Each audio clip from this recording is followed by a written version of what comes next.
What is up, Motorfest racers? It is I, your wheelman, Alex Cornnut. I'm here today with the Nissan Silvia S14. It is the 240SX. Put the mic up a little bit for you guys.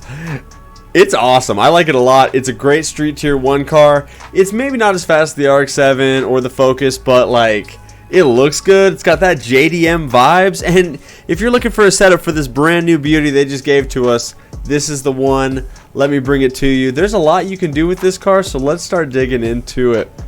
For the vanity options on this beautiful vehicle, there's quite a lot you can do. There's visual parts all over the place. Different hoods, handful of different bumpers.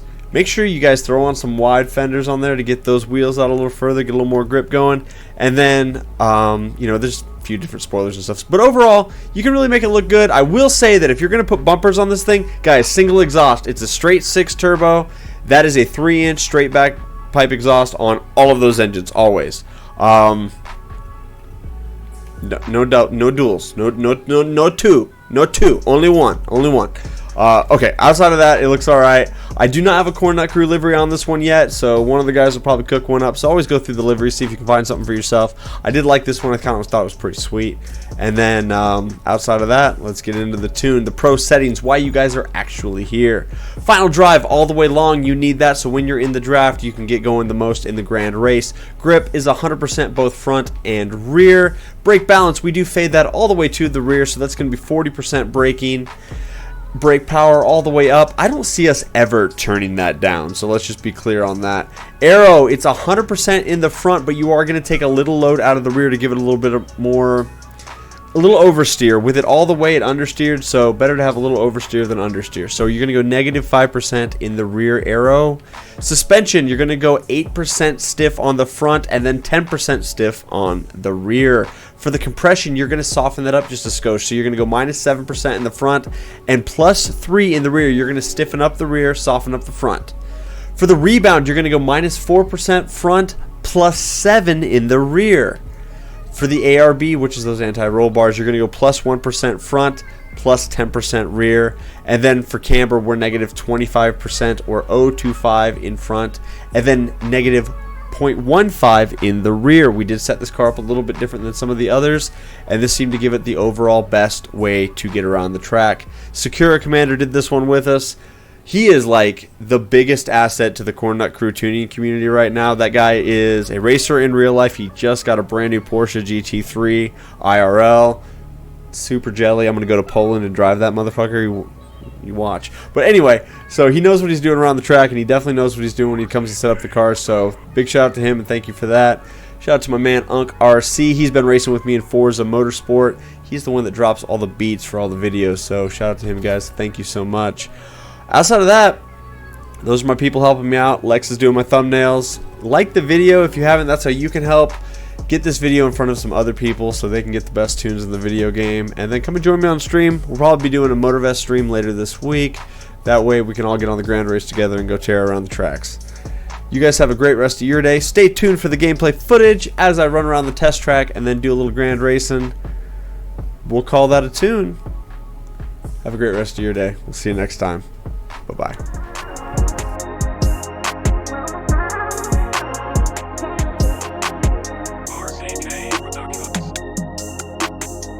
Here we are on my test track creating a legend. It's the first race in the Lamborghini playlist.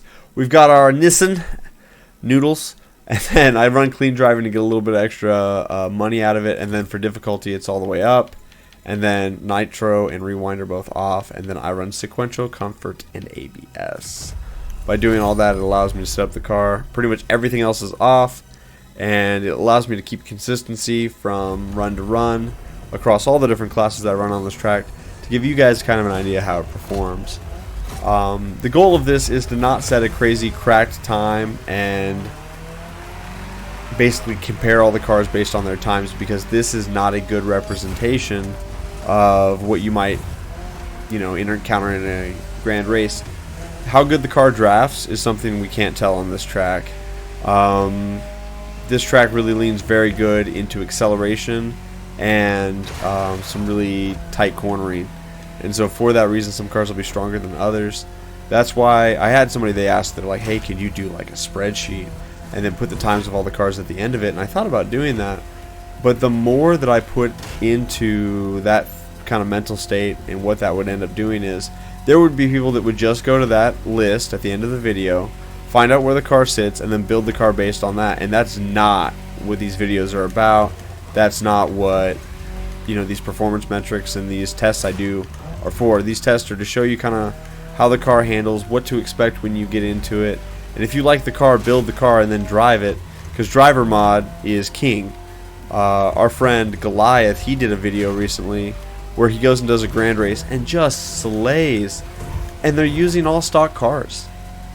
You can win in anything for the most part if your driver mod is good. If you know what you're doing, know how to put the car on the track and use, you know, all the different performance metrics of the game to its fullest, like nitrous and degenerate lines like these, and just making the most of it, you can do very well. And so these videos are more like, if you want to drive this car, here's how best that I can set it up for you. And then if you're looking for, you know, kind of a review on it, what to get into, that's what these videos are about. So like right there, we turned in, it got a little loose. For Street Tier 1, you can get away with that. If this car was a Street Tier 2 car or something, it'd be a little more spicy than I think I would want, just for the sake of like it coming around on you. But at least it does oversteer a little bit. You don't want anything that understeers. And so this car, it does turn in, and once you kind of set your line and really hook into the corners, it gets around them pretty well. And so I got to give that to it. And getting off throttle just a little bit and just giving it a little bit of opportunity to turn in by maybe tapping the brakes does help it quite a lot. So do keep that in mind when you guys are getting into it. But it's a neat car, it's new to the game, and so for that reason I really want to get this out to you a little sooner than later.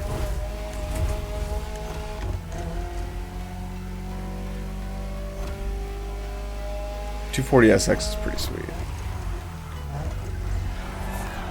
So right there we got up on the curbs and kind of turned and it slid out on us a little bit. So 249, not crazy, not super cracked, but definitely good enough that if your driving skill is in the right spot, you'll be able to make this work in the grand race without much of a problem. Let me show you what I've got in that grand race. Alright, grand race. We've got a full off-meta lineup. Got that sweet Silvia, got the VW Touareg Rally Raid, and then the Carbon Edition Bugatti. All pretty good-ish.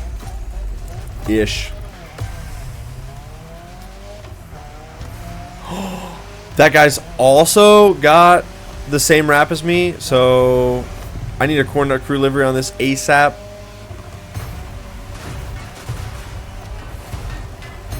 But as long as we got the Cornnut crew tune, we've got an advantage, right? Right? In theory. Yeah, no, we do. I'm trying to use a little more nitrous than I typically would to just kind of break away from those guys.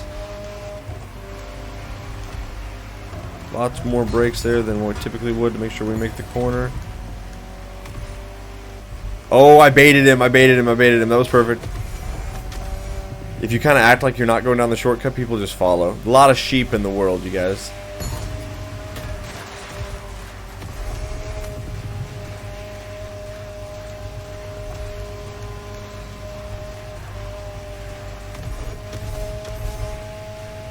.190.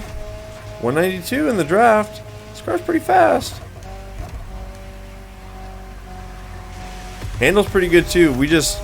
You'll see that we just out cornered that Focus, and that Focus is like pretty meta, pretty strong. With a little boost, 185-ish, but it just doesn't hold its speed. That's the biggest issue with this car, I would say, is its top end speed. It just doesn't want to keep it there. But it handles really good. SakuraCommander's got it dialed.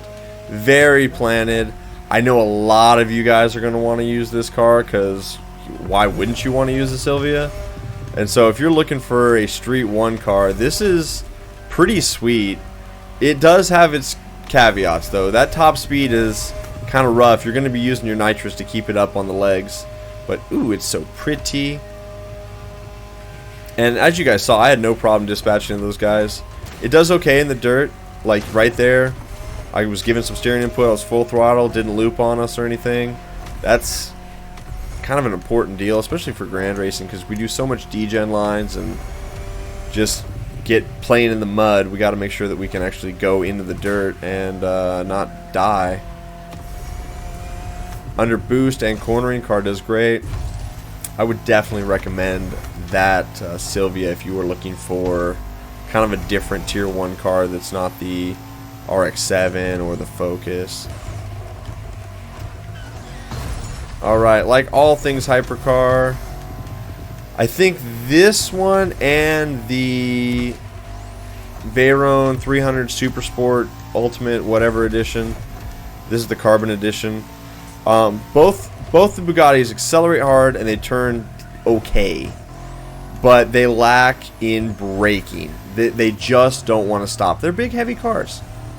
And there's other Bugattis, shoot, the Lamborghini Revoluto, all of those cars stop better. And when you're in a situation where you need to slow the car down to make a corner, those other cars are going to come right around you. The Koenigseggs will do the same thing. There, hey, look, speak of the devil, there's the Revoluto right there. So he's got an advantage on us. We launch really hard in this thing, but he's got a absolute handling advantage on us. So we're gonna have to make it up in the last bit in the Touareg.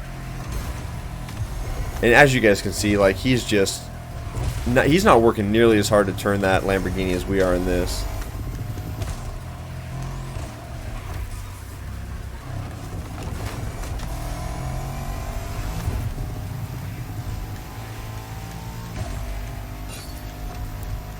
So I would say, guys, if you have other hypercars available, or you're looking for something to really be competitive in, if you're struggling to get wins, or you're looking to get that first win in the grand race, I'd probably shy away from these ones. Just want to be, you know, transparent with you guys. I want you to get a car that you can be fast in. That guy's got some lines, dude. I usually don't cut quite that sharp. We are gaining on it, but not enough. Alright, let's see how we do in the Volkswagen Touareg here. This one's alright. It's got decent handling and turning. Like, you'll see that we kind of just ate that guy up just due to a little bit better line choice. And in the draft, we're gaining on him. So we're not really using much nitrous right now. We're kind of just chilling. But what this car will do is it will try to kill you. If you get a little sideways on it, it has no problem coming around and just being like, oh, you'd like to go this way in the ditch? And you're like, no, no, no, no, no ditch. I'm convinced that this jump is actually a little better, because you get the backside of the hill, you do a squirt of boost, and then you land going 140. So I'm going to let that guy kind of tow us along here. We're just going to tuck in to the draft. We're going to try to let him kind of exhaust his nitrous a little bit while we build ours up.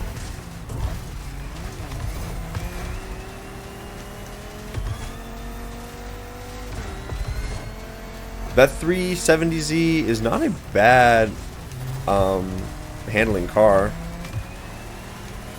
We're definitely fighting with Wolfpack for sure. It's a good battle. He used a lot of his nitrous to pass us right there. Seems kind of silly. Patience is a virtue, guys. And he doesn't have time for that virtue. But you'll see that we're sitting on a full tank. I don't know how much he's got, but I doubt it's a full tank.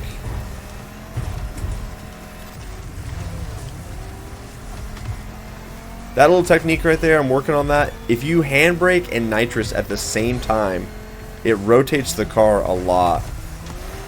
And then you just carve a straight line kind of where you're going and do little squirts of nitrous to get it to go.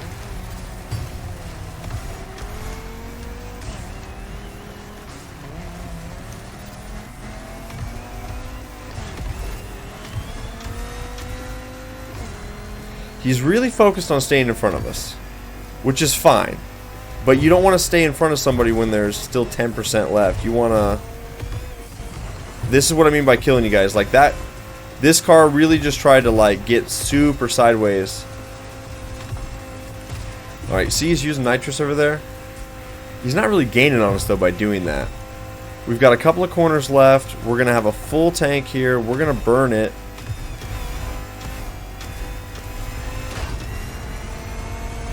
Unfortunate. He had a very good line. I hit the brick wall, lost all of the momentum and nitrous that we were saving.